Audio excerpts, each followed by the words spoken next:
Bienvenida a Proyecto Orinoco. Nosotros nos conocemos hace mucho tiempo, pero quisiera que te presentaras tú para quienes nos están viendo y quienes están observando esta conversación entre nosotros. Bueno, muchas gracias por la invitación. Sí, efectivamente nos conocemos desde hace mucho y es una bonita manera de reencontrarnos. Bueno, como tú sabes, soy socióloga egresada de la Universidad Central de Venezuela. Luego hice un doctorado en Francia, donde compartimos una primera etapa de militancia, de activismo.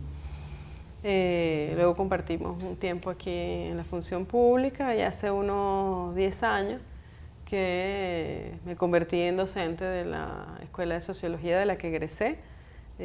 Bueno, he sido invitada a otras universidades circunstancialmente, a la IDEA, a la Bolivariana. También formo parte del equipo de la Escuela Venezolana en Planificación. Y bueno, en sociología, que es, digamos, el lugar donde más tiempo tengo y donde regularmente estoy en tareas docentes, bueno, doy clase prácticamente todo lo largo de la carrera, a estudiantes muy jóvenes, desde introducción a la sociología hasta teoría 4.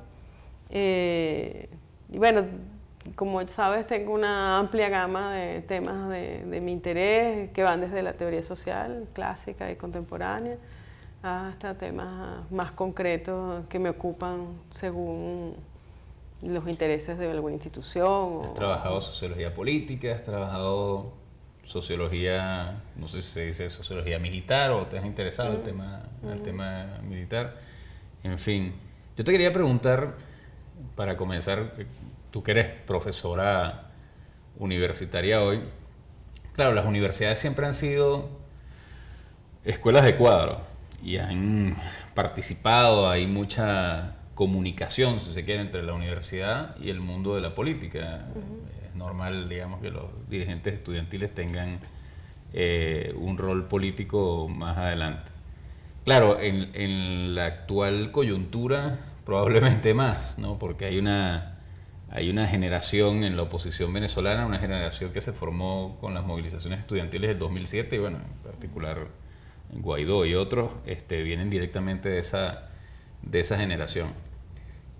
Pero sorprende, de alguna manera, que la universidad, si bien está presente a través de personalidades políticas, pareciera que estuviera como ausente del debate político. Es decir, la universidad, no quiero con esto ofender a nadie, pero pareciera que no produjera los intelectuales, los estudiantes tomando no partidos, sino posiciones públicas, nutriendo el debate político de un país que está en una crisis muy complicada, que de alguna manera, bueno, nadie tiene una fórmula mágica para superarla, y a priori pareciera que las universidades pudieran ser un lugar donde surgiera esa discusión. No sé si visto desde afuera, afuera de la universidad tengo una visión sesgada, a lo mejor dentro de la universidad hay muchos debates ricos, pero quisiera escuchar de tu parte si no tienes esa impresión de que la universidad pudiera de alguna manera contribuir más a la superación de la crisis, a la búsqueda de soluciones, al debate que de alguna manera se está dando en todos los espacios de la sociedad venezolana hoy. No, seguro. Creo que la universidad ha perdido una oportunidad histórica de participar activamente en la política desde una posición mucho más constructiva. Creo que la universidad en la polarización ha tomado una posición, bueno, todos lo sabemos, una posición antigobierno, pero eso la ha enclaustrado, la ha llevado también a unas dinámicas internas muy poco enriquecedoras. Sí, hay una que otra actividad, porque siempre hay gente que está preocupada, siempre hay gente que tiene iniciativa, que tiene interés en proponer espacios de encuentro, pero desafortunadamente la dinámica en la universidad ha sido más bien hacia la sectarización, ha sido mucho más sectaria, digamos, ¿no? Lo conversábamos hace un rato también, eso ha ido cambiando, ha tenido como momentos más álgidos y momentos un poco más distendidos. Yo tengo la percepción que estamos en un momento de cierta distensión, donde hay un poco más de puentes, de canales de diálogo entre posiciones que antes eran mucho más enconadas. Sin embargo, la universidad frente al país sigue en una posición enconada y yo creo que una manifestación de eso muy desafortunada es que la universidad ha tomado la bandera de la democracia frente a lo que ella considera es un gobierno que puede ser dictatorial o autoritario, despótico, en fin, han utilizado toda la gama, ¿no?, de calificativos, de descalificativos en este caso, pero el asunto concreto es que la práctica de la democracia dentro de la universidad también ha sufrido... Está en mora. Claro, porque la universidad sufre la contradicción de enarbolar la bandera de la democracia, de la democratización, al mismo tiempo que no renueva sus autoridades hace más de 9 años. Claro, por las autoridades. Claro. Creo que la rectora de la universidad tiene muchos años. Sí, 9. 9 años. Y entonces, claro, eso repercute en un espacio en donde, digamos, hay poca cabida para el encuentro, ¿no?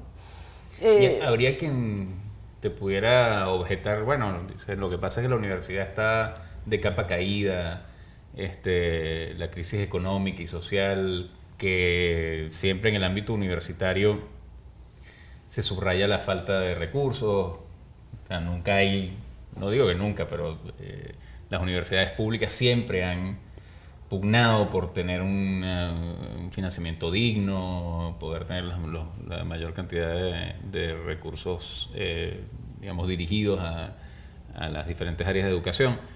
Pero bueno, ahora en particular el país efectivamente atraviesa una crisis económica muy, muy dura, con consecuencias sociales, y por otra parte es también sabido, o se pudiera especular, que los profesores, los estudiantes forman parte de los migrantes venezolanos que se van al exterior, que es un segmento que está de alguna manera afectado por el tema de la migración. En fin, hay quien pudiera decirte, no, el problema es que la universidad podría estar en otra situación, pero es la crisis económica, es la crisis social, la crisis migratoria, la que la ha de alguna manera arrinconado y alejado de los debates políticos.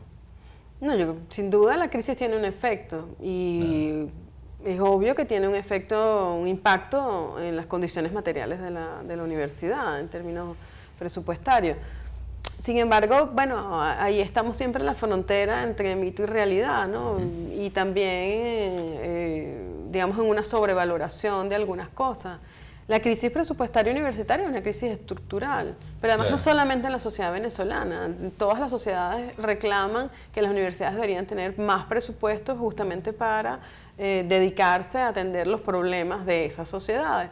Y no seré yo quien diga que está mal que se le dé este presupuesto a las universidades, todo lo contrario.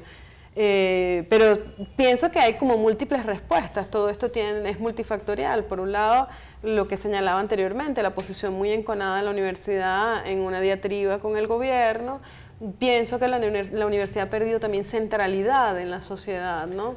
Parecía en lo que estás diciendo que en lugar de la universidad iluminar a la política con mayor complejidad, con mayor sutileza, con análisis, con capacidad intelectual, pareciera que la política o la polarización, tal vez en su versión más simplista, más simplista, de alguna forma fue la que influenció a la universidad. O sea, pareciera que describes también un mundo universitario polarizado en las líneas que sigue el mundo político venezolano desde hace ya algunos años. Sí, pienso que podría afirmarse eso hasta cierto punto, porque de hecho lo que vamos a encontrar en la universidad es un cierto proceso más bien de despolitización en el sentido inteligente de la politización, de la militancia.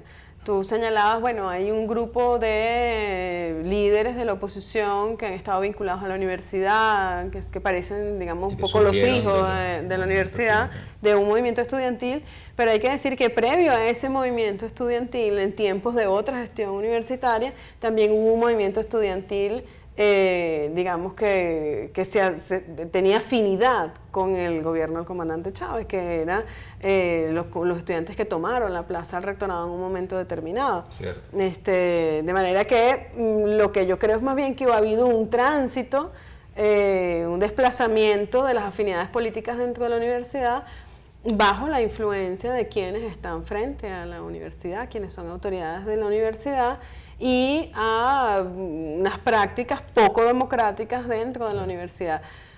la central siempre fue la casa que vence a las sombras, pero desafortunadamente ese juego de palabras se ha terminado invirtiendo en muchos sentidos.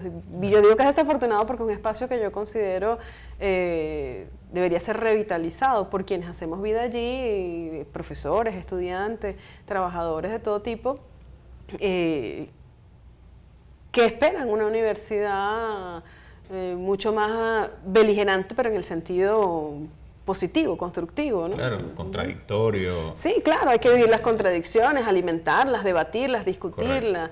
Eso es la universidad. La universidad es un espacio para todos, para generar conocimiento entre todos. Y eso creo que se ha ido perdiendo. Ahora, para todos, pero es digamos, un espacio que ha tenido por lo menos en ciertos círculos, un estigma de elitista, ¿no? En un periodo hubo un debate hace ya algunos años, un debate sobre el acceso a la universidad. Se crearon nuevas universidades, se masificó de alguna manera la universidad, pero digamos en un esfuerzo distinto. Se creó la Universidad Bolivariana que tú estabas mencionando, la UNEFA, digamos se crearon instituciones nuevas de alguna manera para, en principio, supuestamente, suplir a la falta de apertura de las universidades tradicionales, las universidades autónomas que acabas de mencionar, las más antiguas del país.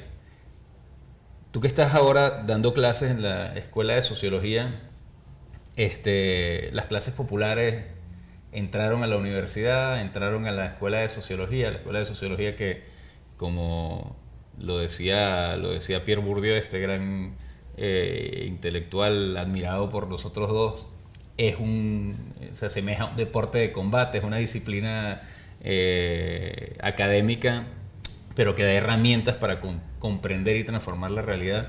¿Qué perfil tienen los estudiantes de sociología hoy en día en la Universidad Central?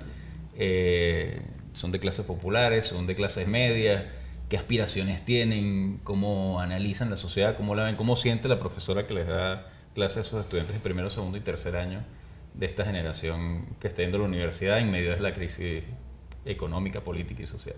Sí, bueno, la universidad en Venezuela es una universidad que tendió a ser una universidad elitista, ¿no? Que copió modelos de otras sociedades, de las sociedades europeas, incluso su organización por facultades, departamentos, cátedras, muy similar. Y en ese sentido, una universidad que tendía a eso y que en los años 90 había tendido también, había caminado hacia un proceso parciales de privatización del espacio, de la institución, ¿no?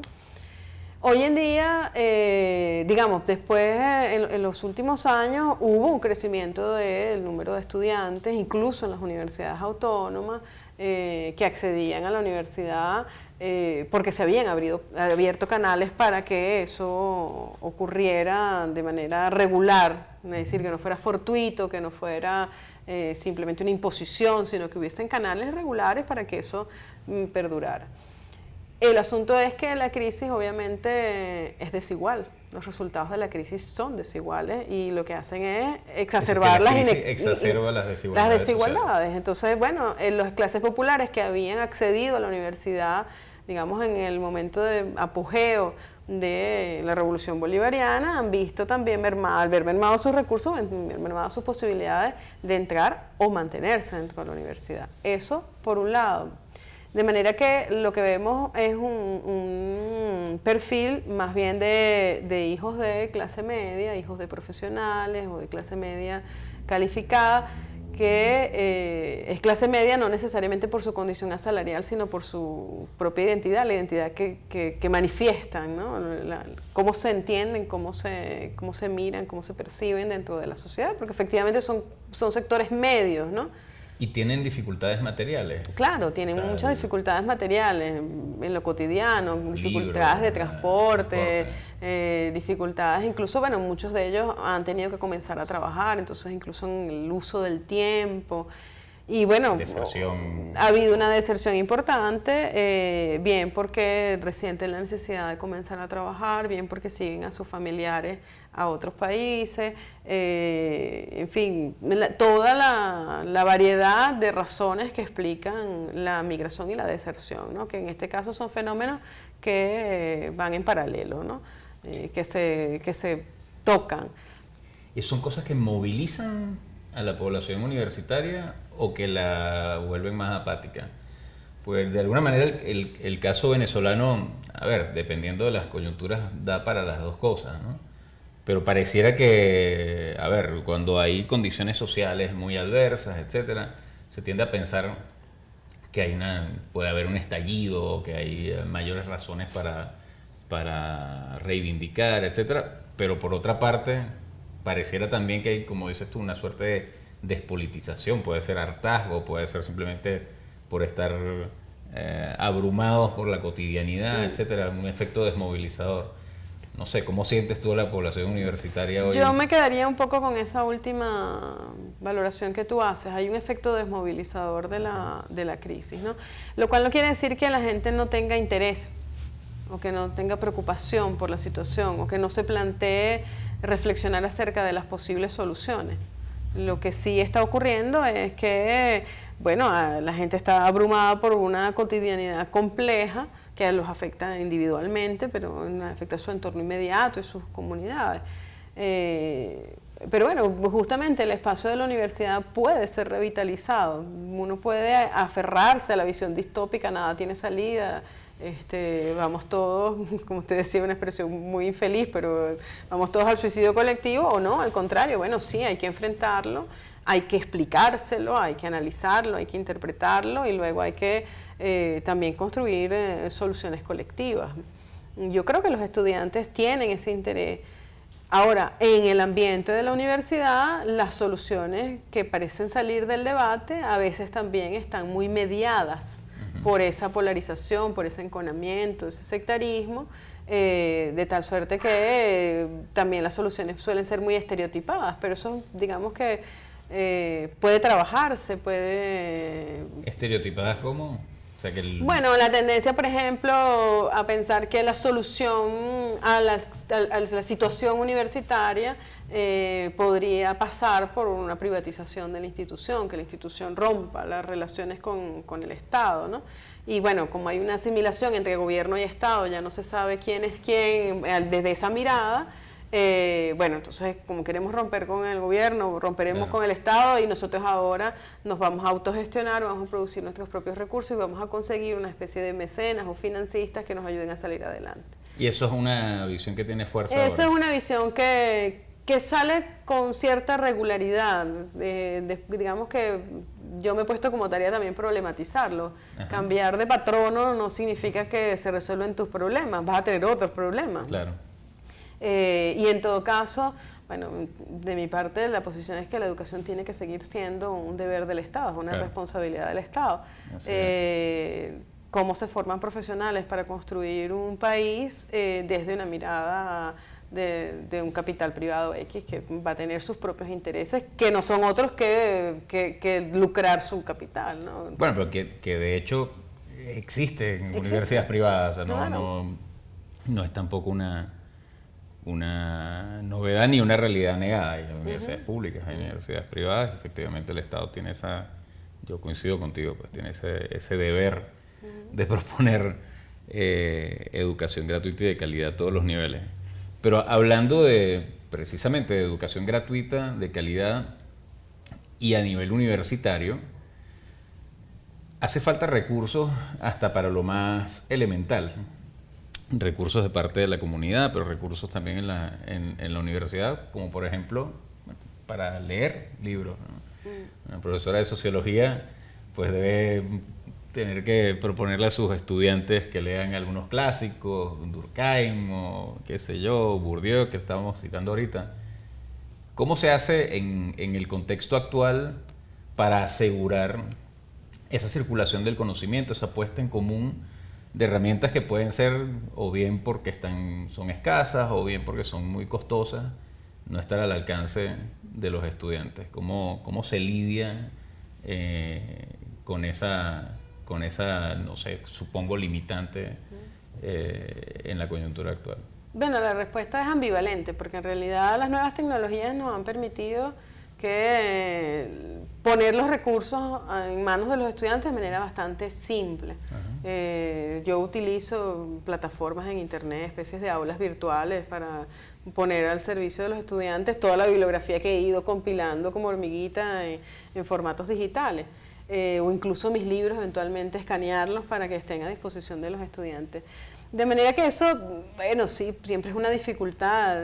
Yo, digamos, sufro no poder comprar todos los libros en papel que llegué a comprar en una época, ¿no? Al final del mes era divertido ir a comprar libros, ¿no? Y para los estudiantes la relación al papel sigue siendo tan importante como la tuya. No, ya no es tan importante. Incluso ellos se hacen la pregunta de cómo hacía uno para estudiar sin internet, ¿no? Claro. Bueno, además de que creen que uno nació en el siglo XVIII y estudiaba a la luz de la vela, les cuesta mucho imaginar un mundo claro, que no esté interconectado de esa manera, ¿no? De tal manera que por eso te decía que era ambivalente, porque las nuevas tecnologías nos han ofrecido recursos que finalmente nos sirven para resolver un poco la precarización de ciertas actividades antes cotidianas, pero al mismo tiempo han banalizado también algunos procesos que en la enseñanza-aprendizaje tendrían que ser fundamentales, ¿no?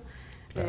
Y bueno, la lucha allí que uno tiene que llevar contra el plagio, que Wikipedia no es exactamente... El copiar, pegar... Sí, que esa no es necesariamente la mejor fuente, sí.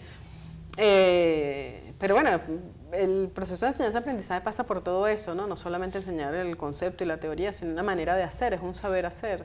En esas cosas yo me apego a viejas lecturas sobre la artesanía intelectual, de papel, sí, de la artesanía intelectual, la imaginación sociológica. Bueno, es parte del proceso, ¿no? En estas circunstancias es cierto que es más complejo, pero no necesariamente menos rico. Yo creo que hay también la posibilidad de crecer en situaciones adversas. Bueno, o sea, Proyecto Orinoco, este espacio no es una universidad, evidentemente, pero nació con la idea de socializar el conocimiento y tratar de nuevo, problematizar, en este caso la crisis, pero quiero decir los temas políticos, económicos, sociales. Voy a aprovechar entonces para pedirte que te comprometas conmigo, con nosotros y con quienes nos están viendo.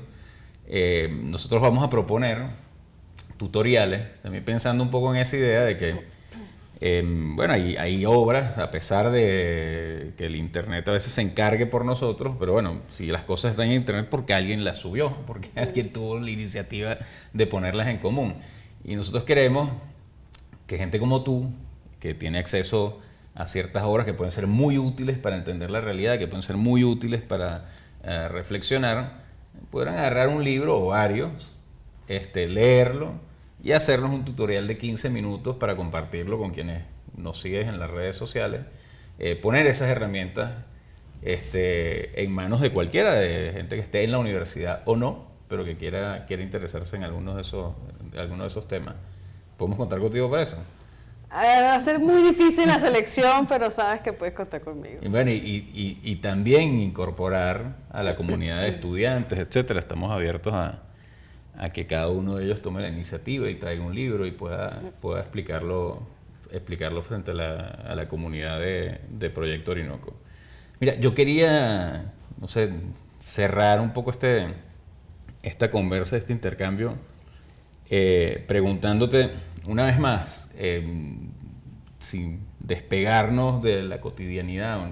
Yo soy de los que siempre reflexiono y trato de poner en medio de la conversación los problemas de la crisis política y económica sin miserabilismo, ni sin exageraciones, sin llegar, digamos, sin histerizar el debate.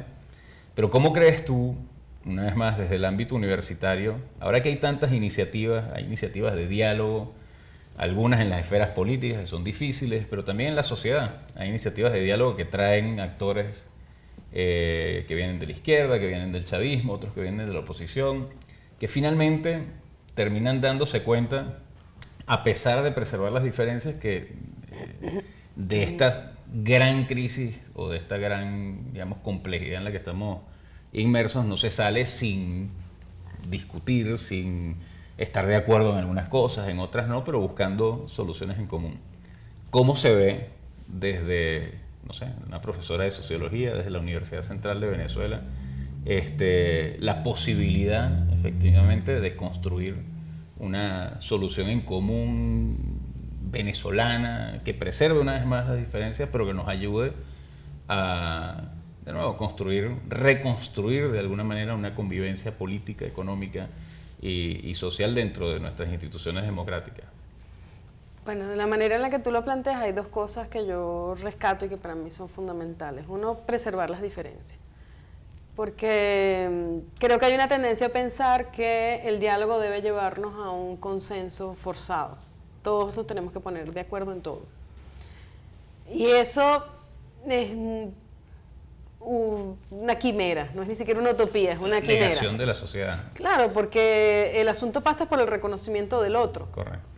Y efectivamente, lo segundo, en lo que coincido contigo, en la manera en que tú lo planteas, es que debe haber un espacio para poder definir cuáles son los elementos en común, mínimos indispensables para que podamos convivir. Y en esos mínimos indispensables está el reconocimiento del otro, justamente. La salida a la crisis no puede seguir pasando por la negación del otro.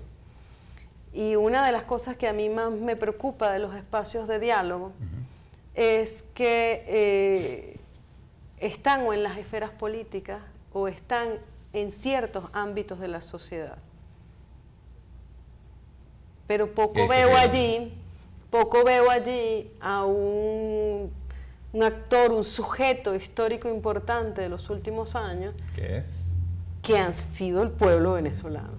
Es decir, lo veo, o sea, lo ves como desligado. Un diálogo de cúpulas, un diálogo lo veo muy de desligado. Gente importante. Sí, lo veo muy desligado. Y creo que justamente si la universidad tuviera algún rol que jugar allí, uno de esos roles tendría que ser, digamos, enlazar, permitir comprender ese sujeto histórico. No es posible la convivencia democrática en un país como el nuestro, en una situación como la nuestra, sin que se reconozca al otro. Y yo creo que ese otro que ha lidiado durante décadas, probablemente durante siglos, por alcanzar ciertos niveles de igualdad, no puede ser de nuevo invisibilizado. Porque en cualquier situación, sea quien sea que le corresponda llevar las riendas de este país por el tiempo que le corresponda, legítimamente, tal y como está establecido, no puede ser invisibilizado. No puede ser invisibilizado. No podemos repetir la historia de la infamia, que es invisibilizar nuevamente al pueblo venezolano. Yo creo que si algo me preocupan de los espacios de diálogo es que sean más bien espacios de concertación. Espacios de pactos. Exacto. Bueno. Eso es, digamos, mi mayor preocupación con los espacios de diálogo. Hay sujetos que para mí todavía están ausentes, injustificadamente ausentes. Bueno, Tania, intentemos con esta iniciativa y otra ampliar precisamente esos espacios y contribuir a que, como dices tú, el pueblo venezolano, la sociedad, la ciudadanía, utilizando más, todo permíteme la gama de términos. Que lo precise porque creo que es importante. Yo creo que no puede seguir estando ausente el pueblo chavista. Vale, okay. Me encantó conversar contigo. Como siempre. Bienvenida siempre. Gracias. Vale.